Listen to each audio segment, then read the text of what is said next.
السلام علیکم ورحمۃ اللہ وبرکاتہ۔ سیرت النبی صلی اللہ علیہ وآلہ وسلم، باب نمبر 10۔ آپ کو قافلے کے ساتھ اس لیے نہیں لے جایا گیا تھا کہ آپ کم عمر تھے۔ آپ وہیں درخت کے نیچے بیٹھ گئے۔ ادھر بحیرہ نے لوگوں کو دیکھا اور ان میں سے کسی میں اسے وہ صفت نظر نہ آئی جو آخری نبی کے بارے میں اسے معلوم تھی، نہ ان میں سے کسی پر وہ بدلی نظر آئی، بلکہ اس نے عجیب بات دیکھی کہ وہ بدلی وہیں پڑاؤ کی جگہ پر ہی رہ گئی تھی۔ اس کا صاف مطلب یہ تھا بدلی وہیں ہے جہاں اللہ کے رسول ہیں۔ تب اس نے کہا، اے قریش کے لوگو، میری دعوت سے آپ میں سے کوئی بھی پیچھے نہیں رہنا چاہیے۔ اس پر قریش نے کہا، اے بحیرہ، جن لوگوں کو آپ کی اس دعوت میں لانا ضروری تھا ان میں سے تو کوئی رہا نہیں۔ ہاں، ایک لڑکا رہ گیا ہے جو سب سے کم عمر ہے۔ بحیرہ بولا، تب پھر مہربانی فرما کر اسے بھی بلا لیں۔ یہ کس قدر بری بات ہے کہ آپ سب آئیں اور آپ میں سے ایک رہ جائے، اور میں نے اسے آپ لوگوں کے ساتھ دیکھا تھا۔ تب ایک شخص گیا اور آپ کو ساتھ لے کر بحیرہ کی طرف روانہ ہوا۔ اس وقت وہ بدلی آپ کے ساتھ ساتھ چلی اور تمام راستے اس نے آپ پر سایہ کیے رکھا۔ بحیرہ نے یہ منظر دیکھا، وہ اب آپ کو اور زیادہ غور سے دیکھ رہا تھا اور آپ کے جسم مبارک میں وہ علامات تلاش کر رہا تھا جو ان کی کتب میں درج تھیں۔ جب لوگ کھانا کھا چکے اور ادھر ادھر ہو گئے، تب بحیرہ آپ کے پاس آیا اور بولا، میں لات اور عزی کے نام پر آپ سے چند باتیں پوچھنا چاہتا ہوں۔ جو میں پوچھوں آپ مجھے بتائیں۔ اس کی بات سن کر آپ نے فرمایا، لات اور عزی بتوں کے نام پر مجھ سے کچھ نہ پوچھو۔ اللہ کی قسم، مجھے سب سے زیادہ نفرت انہی سے ہے۔ اب بحیرہ بولا، اچھا تو پھر اللہ کے نام پر بتائیں جو میں پوچھنا چاہتا ہوں۔ تو آپ صلی اللہ علیہ وآلہ وسلم نے فرمایا، پوچھو، کیا پوچھنا ہے؟ اس نے بہت سے سوالات کیے، آپ کی عادات کے بارے میں پوچھا۔ اس کے بعد اس نے آپ کی کمر پر سے کپڑا ہٹا کر مہر نبوت کو دیکھا۔ وہ بالکل ویسی ہی تھی جیسا کہ اس نے اپنی کتابوں میں پڑھا تھا۔ اس نے فوراً مہر نبوت کی جگہ کو بوسہ دیا۔ قریش کے لوگ یہ سب دیکھ رہے تھے اور حیران ہو رہے تھے۔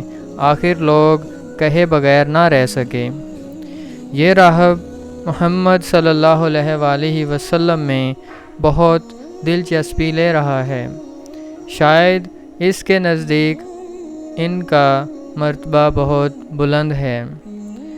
ادھر نبی کریم صلی اللہ علیہ وآلہ وسلم سے بات چیت کرنے کے بعد بحیرہ ابو طالب کی طرف آیا اور بولا، یہ لڑکا تمہارا کیا لگتا ہے؟ ابو طالب نے کہا، یہ میرا بیٹا ہے۔ اس پر بحیرہ نے کہا، نہیں، یہ تمہارا بیٹا نہیں ہو سکتا۔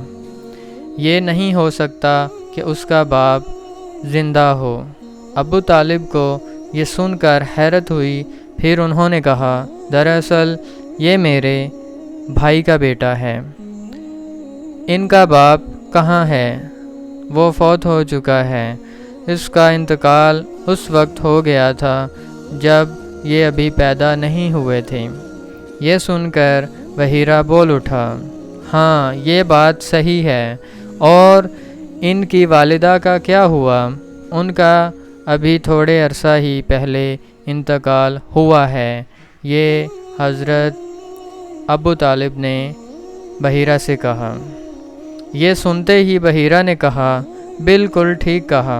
اب تم یوں کرو کہ اپنے بھتیجے کو واپس وطن لے جاؤ۔ یہودیوں سے ان کی پوری طرح حفاظت کرو۔ اگر انہوں نے انہیں دیکھ لیا اور ان میں وہ نشانیاں دیکھ لیں جو میں نے دیکھی ہیں تو وہ انہیں قتل کرنے کی کوشش کریں گے۔ تمہارا یہ بھتیجا نبی ہے، اس کی بہت شان ہے۔ ان کی شان کے بارے میں ہم اپنی کتابوں میں بھی لکھا ہوا پاتے ہیں، اور ہم نے اپنے باپ داداؤں سے بھی بہت کچھ سن رکھا ہے۔ میں نے یہ نصیحت کر کے اپنا فرض پورا کر دیا ہے، اور انہیں واپس لے جانا تمہاری ذمہ داری ہے۔ ابو طالب بحیرہ کی باتیں سن کر خوف زدہ ہو گئے۔ آپ کو لے کر مکہ واپس آ گئے۔ اس واقعہ کے وقت آپ کی عمر 9 سال تھی۔ اس عمر کے لڑکے عام طور پر کھیل کود میں ضرور حصہ لیتے ہیں۔ ان کھیلوں میں خراب اور گندے کھیل بھی ہوتے ہیں۔ اللہ تعالیٰ نے آپ کو اس سلسلے میں بھی بالکل محفوظ رکھا۔ جاہلیت کے زمانے میں عرب جن برائیوں میں جکڑے ہوئے تھے، ان برائیوں سے بھی اللہ تعالیٰ نے آپ کی حفاظت فرمائی۔ ایک واقعہ آپ نے خود بیان فرمایا۔ ایک قریشی لڑکا مکہ کے بالائی حصے میں اپنی بکریاں لیے میرے ساتھ تھا۔ میں نے اس سے کہا، تم ذرا میری بکریوں کا دھیان رکھو تاکہ میں قصہ گوئی کی مجلس میں شریک ہو سکوں۔ وہاں سب لڑکے جاتے ہیں۔ اس لڑکے نے کہا، اچھا۔ اس کے بعد میں روانہ ہوا۔ میں مکہ کے ایک مکان میں داخل ہوا تو مجھے گانے اور باجے کی آواز سنائی دی۔ میں نے لوگوں سے پوچھا، یہ کیا ہو رہا ہے؟ مجھے بتایا گیا کہ ایک قریشی کی فلاں شخص کی بیٹی سے شادی ہو رہی ہے۔ میں نے اس طرف توجہ دی ہی تھی کہ میری آنکھیں نیند سے جھکنے لگیں، یہاں تک کہ میں سو گیا۔ پھر میری آنکھ اس وقت کھلی جب دھوپ مجھ پر پڑی۔ آپ واپس اس لڑکے کے پاس پہنچے تو اس نے پوچھا، تم وہاں جا کر کیا کیا؟ میں نے اسے واقعہ سنا دیا۔ دوسری رات پھر ایسا ہی ہوا۔ مطلب یہ کہ قریش کی مجلسوں سے اللہ تعالیٰ نے آپ کو محفوظ رکھا۔ قریش کے ایک بت کا نام بوانا تھا۔ قریش ہر سال اس کے پاس حاضری دیا کرتے تھے، اس کی بے حد عزت کرتے تھے، اس کے پاس قربانی کا جانور ذبح کرتے، سر مڈاتے، سارا دن اس کے پاس اعتکاف کرتے۔ ابو طالب بھی اپنی قوم کے ساتھ اس بت کے پاس حاضری دیتے۔ اس موقع کو قریش عید کی طرح مناتے تھے۔ ابو طالب نے نبی کریم صلی اللہ علیہ وآلہ وسلم سے کہا، بھتیجے آپ بھی ہمارے ساتھ عید میں شریک ہوں۔ آپ نے انکار فرما دیا۔ ابو طالب ہر سال آپ کو شریک ہونے کے لیے کہتے رہے، لیکن آپ ہر بار انکار ہی کرتے رہے۔ آخر ایک بار ابو طالب کو غصہ آ گیا۔ آپ کی پھوپھیوں کو بھی آپ پر بے تحاشا غصہ آیا۔ وہ آپ سے بولیں، تم ہمارے معبودوں سے اس طرح بچتے ہو اور پرہیز کرتے ہو، ہمیں ڈر ہے کہ تمہیں کوئی نقصان نہ پہنچے۔ انہوں نے یہ بھی کہا، محمد آخر تم عید میں کیوں شریک نہیں ہوتے؟ ان کی باتوں سے تنگ آ کر آپ ان کے پاس سے اٹھ کر کہیں دور چلے گئے۔